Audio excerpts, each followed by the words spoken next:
Three, two, one. Welcome to the Real Bros Podcast, where two brothers dive into all things movies. From the latest Blockbuster releases to timeless classics, from collecting physical media to breaking down the films we can't stop thinking about, we've got it covered. Whether you're a casual moviegoer or a diehard film fan, pull up a seat and join the conversation. We're your hosts, Christian. And your boy, Sebastian. Let's roll the credits.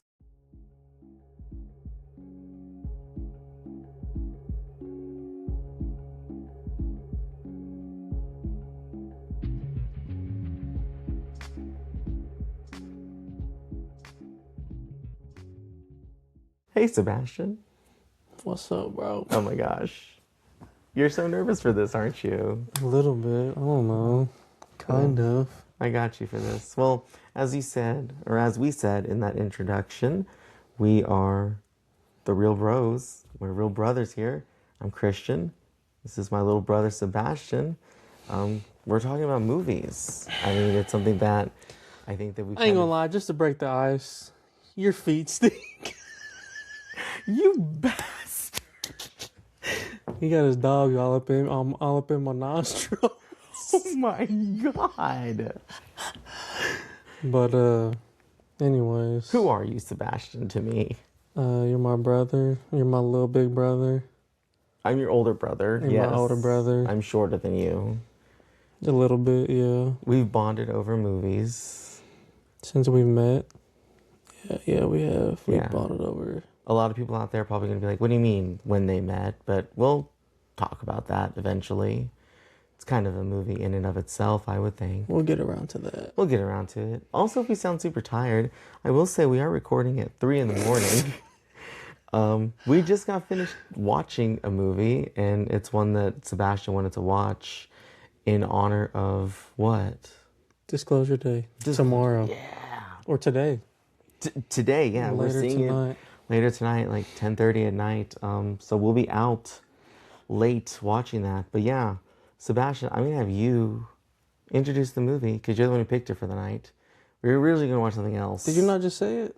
No, I didn't say the title of the movie yet. Oh. I said we picked this, though, in honor of Disclosure Day. We picked But first of all, Disclosure Day is directed by... Austin Butler? No, I'm just kidding. God, what accent is he using in this one? Steven Spielberg. Steven Spielberg, the man, the myth, the legend that is. And so Sebastian has picked for us tonight...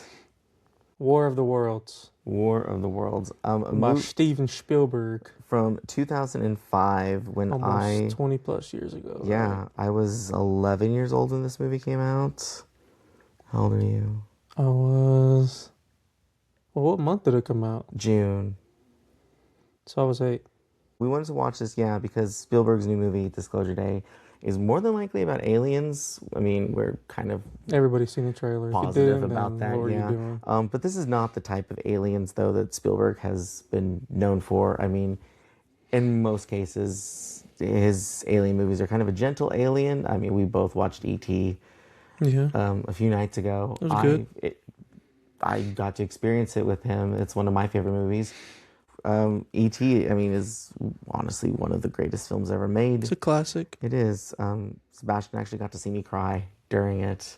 It means a lot to me. It was my first time seeing it. Right, and I think it meant a lot to me watching it with my brother. Yeah, it was good. Yeah, so I'm glad that he got to see it. Another movie of Spielberg's alien-wise is Close Encounters of the Third Kind, which Sebastian has I not haven't seen that yet, yeah. I've seen it many times. I got to see it in theaters. I'm going to watch it soon, though. Yeah.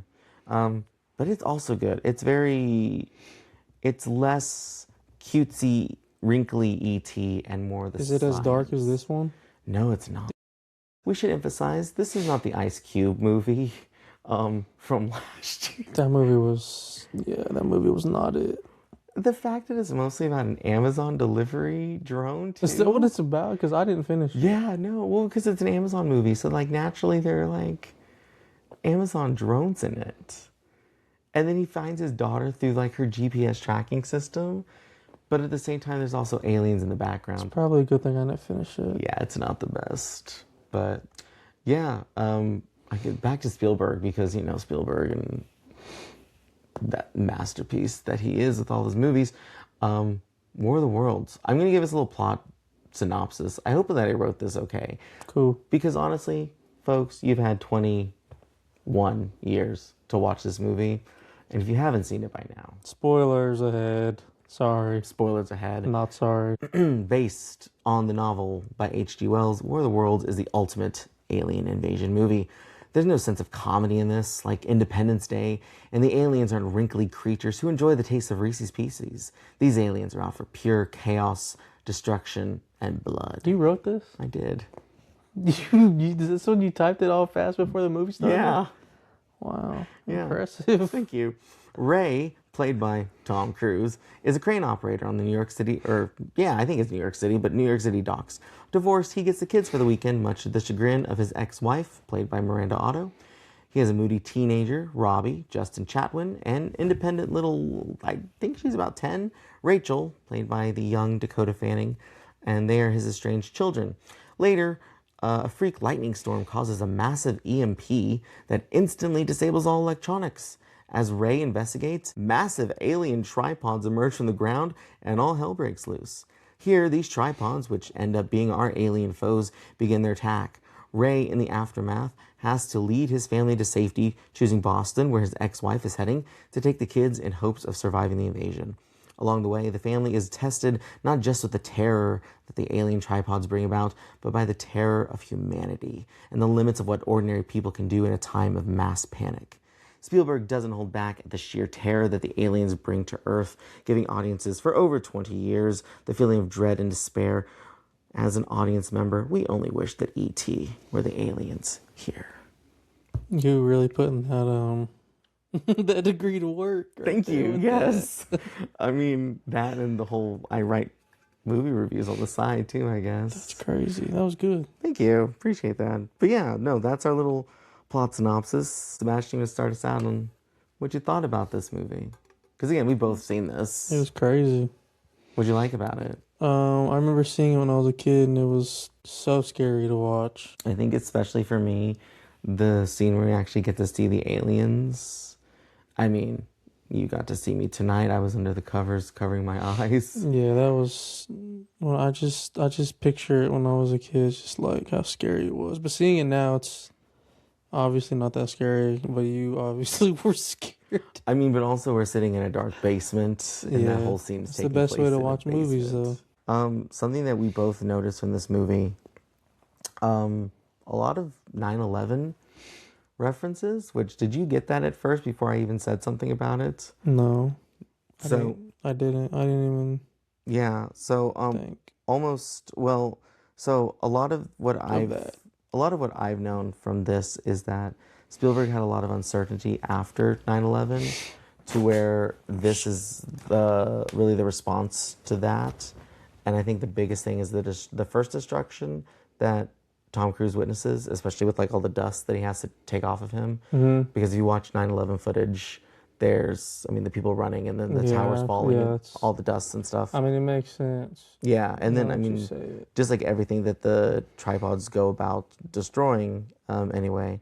But the one thing that I was like, I'm going to keep this from you until the end, is a fact that I found where it says that almost... The burp. My bad. You know what? I'm going to keep that in. Okay. I'm going to keep that in. My bad.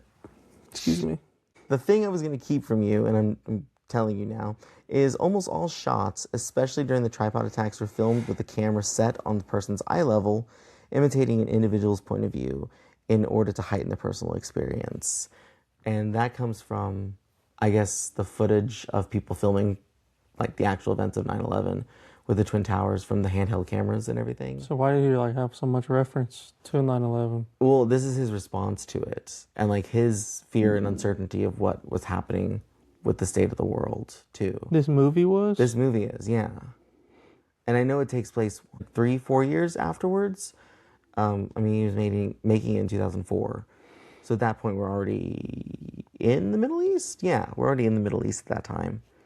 So is this really an alien movie, or is it Spielberg's 9/11 movie disguised as an alien invasion? Dun, dun, dun. To me, it is a horror movie. It is. It's his only horror movie, but... Is it? Yeah. I mean, I haven't watched all of his movies, so I wouldn't. No, I don't think he's I made. wouldn't know. There's no other movies that are like. I mean, Jurassic Park, and Jaws, like yes. I mean, Saving Private Ryan. Sure, but to the extent of the destruction here, though, like we actually get to see people disintegrate on screen in this. On site. Like on site, like right out the bat. The only thing that's left is their clothing. So I mean, I was telling Sebastian watching this, I'm surprised this wasn't rated R. There's like there's blood, but there's not to the extent of like goriness, I guess. It wasn't as bad as a rated R movie, so yeah. I get that. As long as Tom Cruise could have said fuck in this maybe movie. Maybe that basement scene could have made it rated R, but they didn't show enough. It wasn't enough for a rated R movie, actually. He did shut the door. What basement scene, first of all? What basement scene are we talking about? Not the basement scene at his ex-wife's house. The basement scene with... What's the guy's name? Tim Robbins. Sure, that guy. The actor, yes. I don't know what his name is. I know his name is Tim Robbins, the actor. The delusional guy he met in the basement that I guess saved him for a little bit. Basically, just like an overnight save. Not even. Yeah. He almost got him killed. You notice more and more, I think, than I have ever, that he is delusional. Very delusional. In a lot of his thoughts. Like, I told you, I think that he just basically lost hope in humanity. And just like, he's even saying, like, we're going to go out there and fight, but the we're is him and Tom Cruise's character. But how are two people going to change the entire... You know what I thought was funny was he thought he would get them killed, but Rachel's scream was like overly too much. There was that one... So we're like, why would it be not her being the one getting you guys killed? There was that one moment where I said that line delivery is a lot, and it was her screaming, but it was screaming her lines, and you're like, oh, she's a great actress. I'm like, yeah. But then, like, she keeps screaming some more. She screamed a lot in this one. I think I told you she won the MTV Movie Award for Best Scream. When the MTV Movie Awards were, like, a thing back in the day. Let's see. Okay, nominated for 3 Oscars. We love that. This movie was? Yeah. Wow. She won the Critics' Choice Award for Best Young Actress. I thought she did good. Oh. She is really good in this. So I have an autograph from her because I was obsessed with her in my youth. I've shown you the picture of it too. I don't remember. It's signed too. It says to Christian from Why were Dakota. you obsessed with her? Because she's a good actress. Was it because of this movie? Because of this movie. No, okay, so I lied. She was nominated for Best Frightened Performance. Oh yeah, she screamed a lot. So she did. That so helped. she's frightened. And then Tom Cruise was nominated for a Razzie Award. I don't know what a Razzie Award is. So a Razzie Award is the Academy Awards of bad movies. Oh, this was a Razzie Award? Nominee. But this movie was good, right? It is, but they nominate his performance. Like back in 2005, it was like a hit. It was a hit. Oh. It was a blockbuster. Because I wanted to tell you that while it was a hit, it made $234 million. However, some say... Overall? Domestic, yeah. It was the 4th highest grossing of 2005 worldwide, though. Like 800 worldwide. Like a weekend or like overall? No, like overall. Through like its entire run. How much? 234? That's it? Yeah. What was the budget? It was like 100 million? Budget was 132. So it made its budget if it made 800 worldwide, which is good. But I think that a lot of people thought it was going to make more. But then, and I remember this from being a kid, because I watched Access Hollywood every single day. You have a good memory. It's weird like that. It all has movie-based memories. But like Tom Cruise infamously gave like really bad interviews during this press tour. So they interviewed Tom Cruise and they're asking him about Scientology, which is like the quote-unquote religion / cult that he's in. And they're talking about another actress and like her battle with depression. And Scientologists don't believe in that and they don't believe in therapy. And that was like the beginning of the end of this press tour. But then it got really bad. Not bad. It got weird. And this part is actually parodied in Scary Movie 4 when he went on Oprah And this is when he was dating Katie Holmes, the actress at the time, before he married her. And he was like, I'm in love. And he jumps on the couch. And like Oprah's like, whoa. And he like literally jumps on the couch. And Spielberg couldn't be there that day because he was still editing this thing. And that was kind of like seen as an immature thing for Tom Cruise to do. So it was like people were kind of turned off by that, which is why this is not the highest grossing movie of 2005. What is? You got it. You know it. 2005. Come on. Dang, it's... Come on.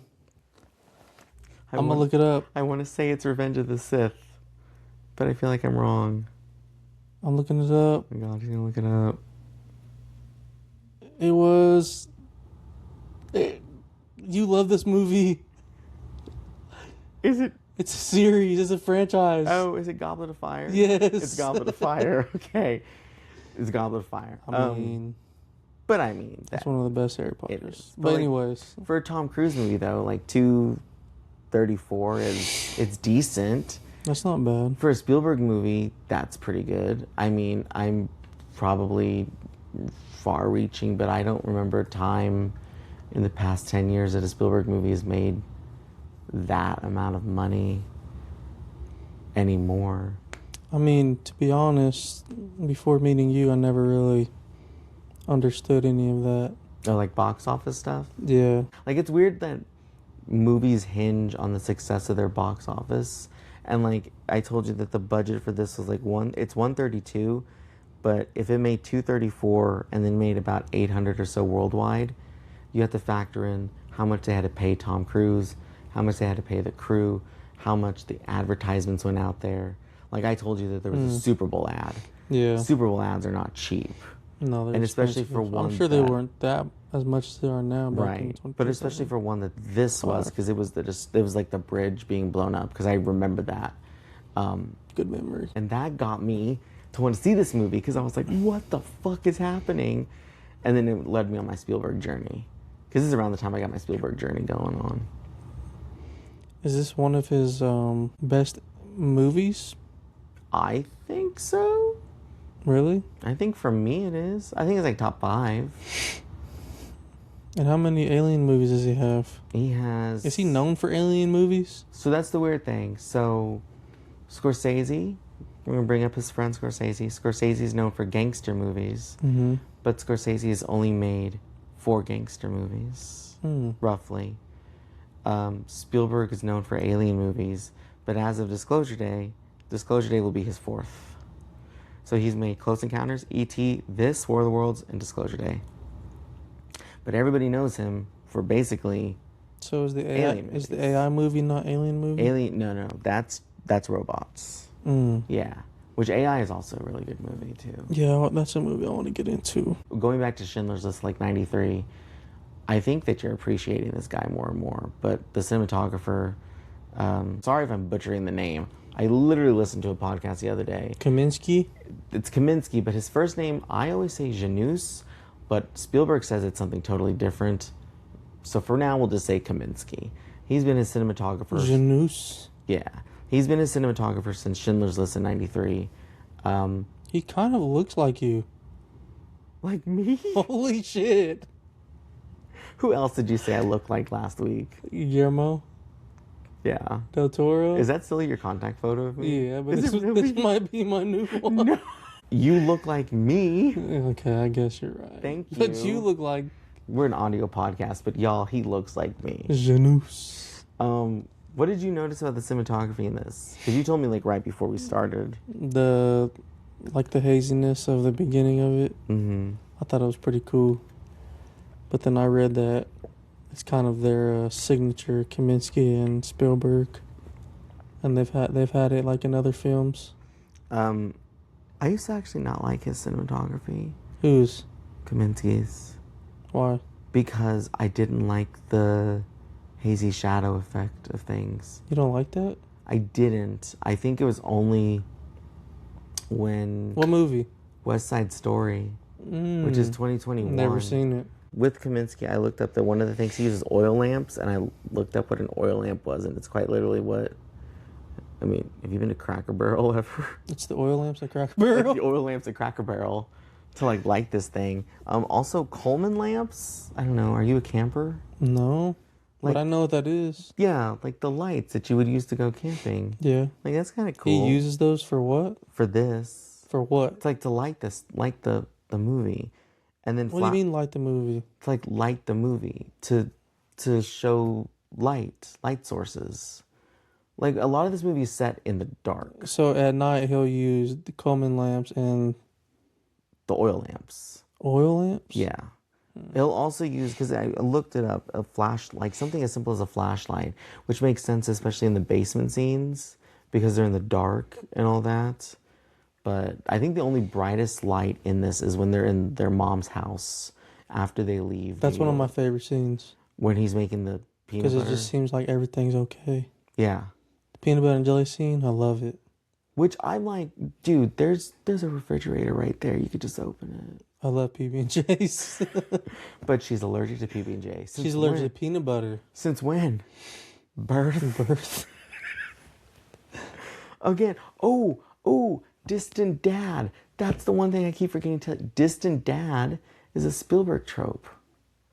Oh, Because Broken Family. Broken Family, because I told you that from E.T., right? Yeah, you told me to pay attention to that. I forgot about that. This is a Broken Family movie, is it not? Yeah. Yes, it is. That's a Spielberg trope.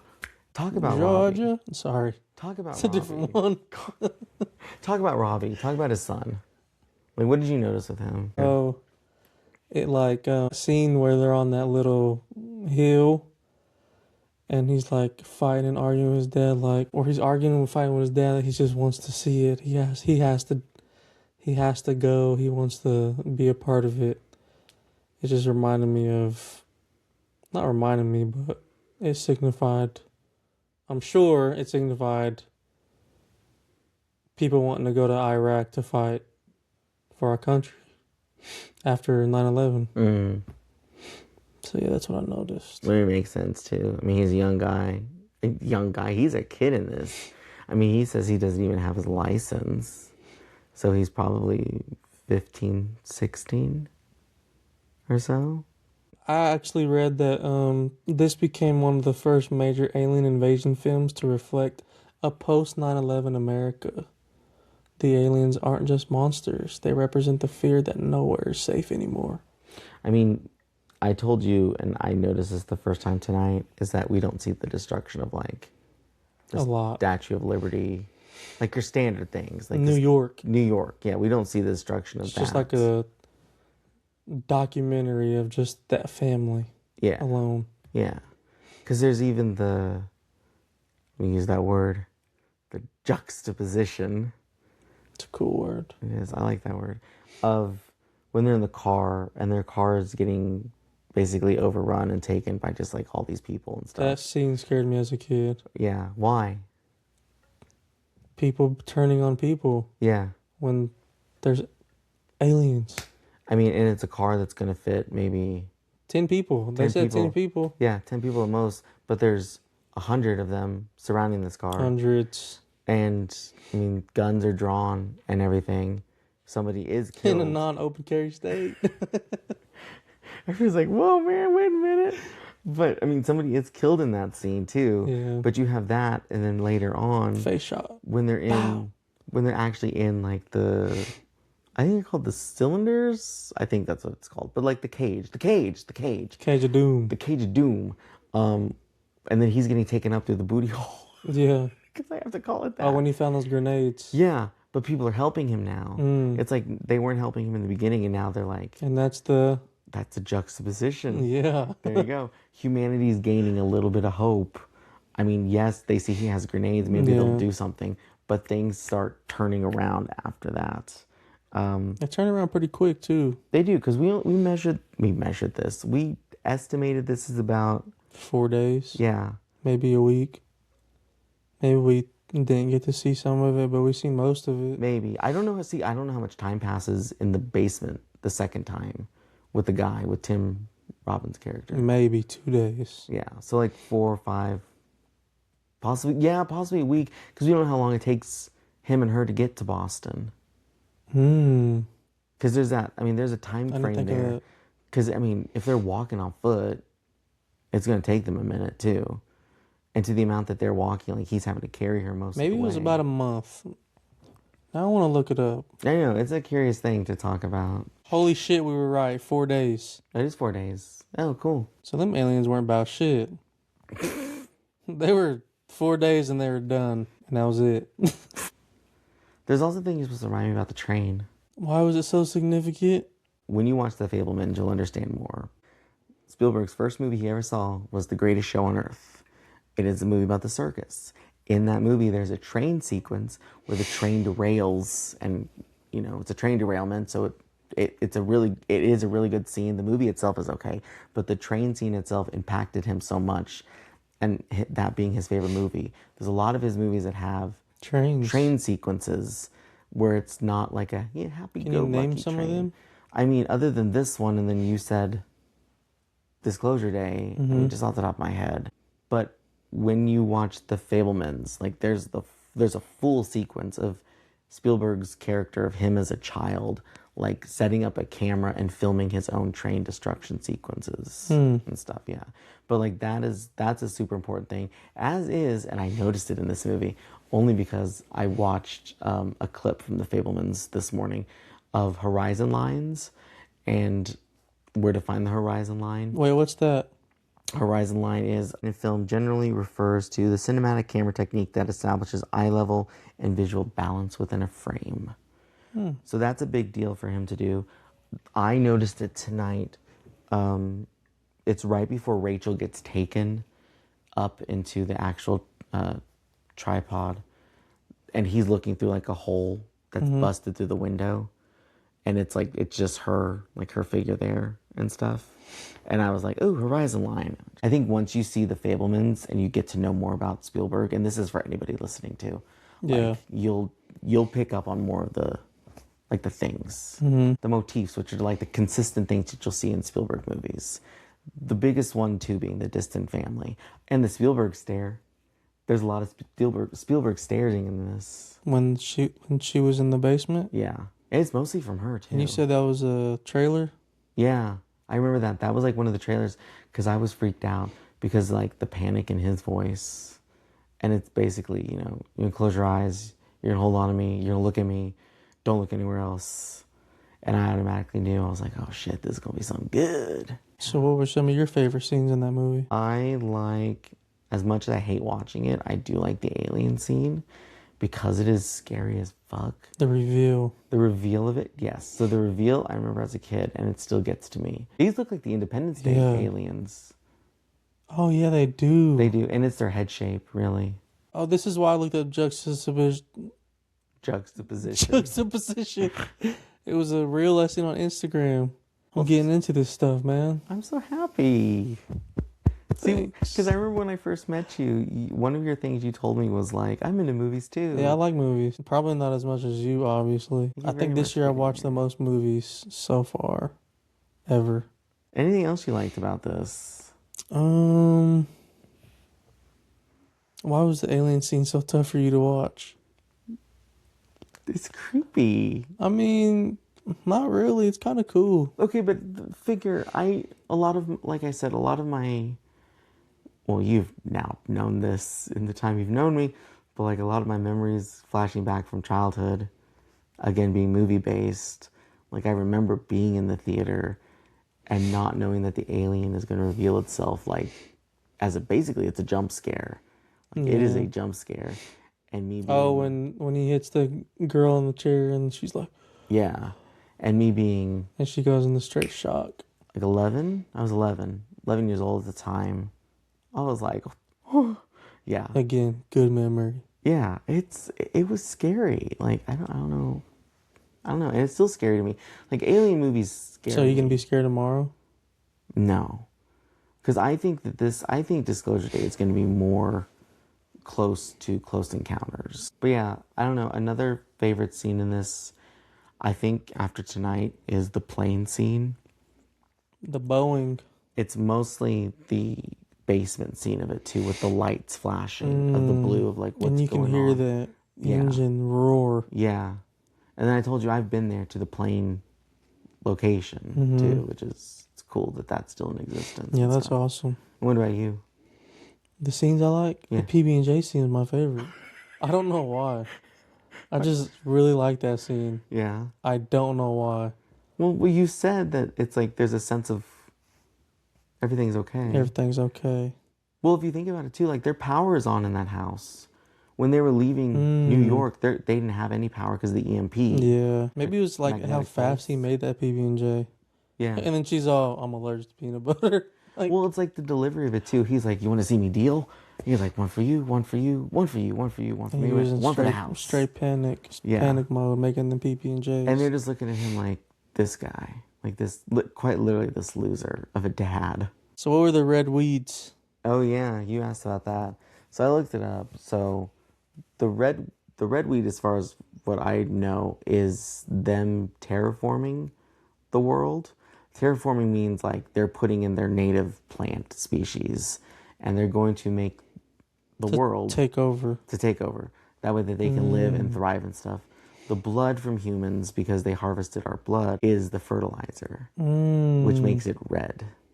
Yeah. Like manure. Yeah, which is why the Tim Robbins character was saying, "Not my blood, not my blood," and he had all the blood streaked on him, because he's like, my blood is not going to go for them to harvest the world and harvest more of us. That's deep. Yeah.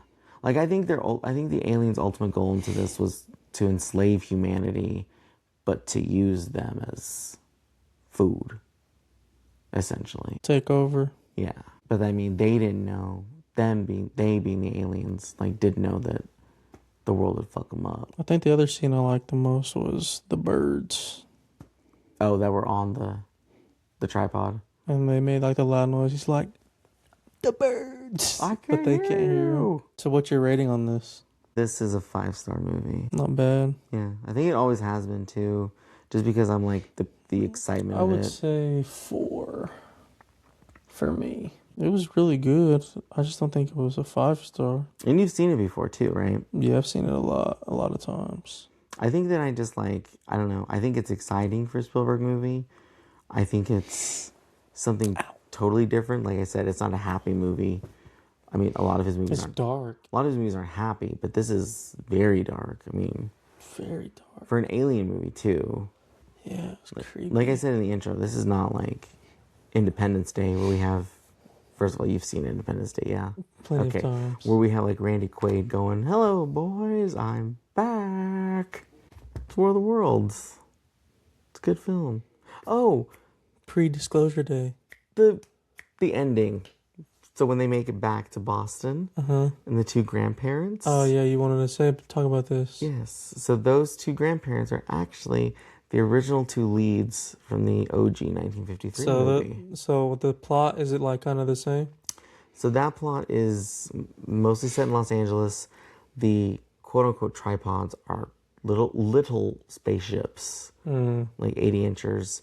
The aliens are about the size of E.T., and they have 3 colors for an eye. And they're cute because there's an iconic scene where she sees the alien for the first time. You see its little E.T. hand come up and grabs her shoulder, and she turns around, flashes a light, and it just goes like... So in the ending, that was them too? Yeah. The parents? Yeah. As, like, the kids' grandparents. Nice. Yeah, that's like Spielberg's cameo to get them in there. But the 53 version's good. I have one more question. Munich. What's your question? How was there so many damn people in that film? Like, there's a lot of scenes with hella people. One of the wait, have you read this? The fun fact on this? No. So the first scene where the tripods first come out of the ground and everybody's running and stuff. Yeah. They offered people a chance to take a picture with Tom Cruise if they were like extras in the movie. But also I read that this didn't take long to make. How long? Overall, like 10 months, which is short for a movie. Because if you consider it, they're in the winter time because you like the breath in their own jackets, yeah.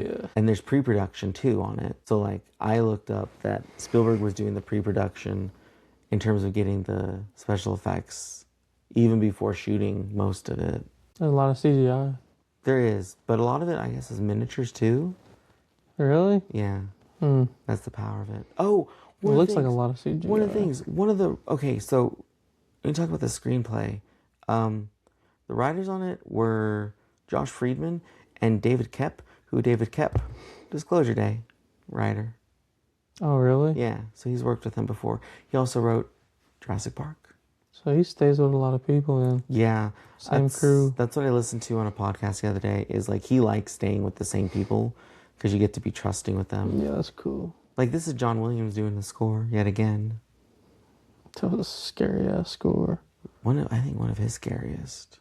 This one? Yeah. Yeah. And one where you don't hear a lot of the same instruments. Okay, I have one more question. And this one, you might have to look this one up. Okay, got my phone. Tom Cruise's character, he mentioned a brother. Did we ever see him? Did he actually exist? Like Tom Cruise's character has a brother? He said he had a brother that knew it. Him and his brother knew everything. Yeah, but I just thought it was funny that he mentioned a brother. Because of us. Brothers, yeah. Brothers. So what are we watching next? See if we can build an audience. Well, I think you've said it. We're watching Disclosure Day. A late night. A late night movie yet again. In IMAX. In IMAX. Sebastian convinced me to go see it in IMAX. And I said, you know what? Hell yeah. Well, your reaction when you seen it, you were like freaking out. When I saw the IMAX theater? Yeah. Yeah. The IMAX theater was nice. So I get to actually see it. We got eye level seats. Do we really? Mm-hmm. Nice. That'll be fun. In the middle, too. Hope you enjoyed our Real Bros. Real Bros Podcast. Real Bros Podcast. I'm Christian. That's Sebastian. It's 4 a.m. We hope you enjoyed listening to us. Rate, review, subscribe, however you're listening to your podcast, whether it be on Spotify or Apple Music or even YouTube. Once again, I am Christian, and this is my brother. Sebastian, a.k.a. Pop, a.k.a. Bag. Say bye. Bye. See you at the movies.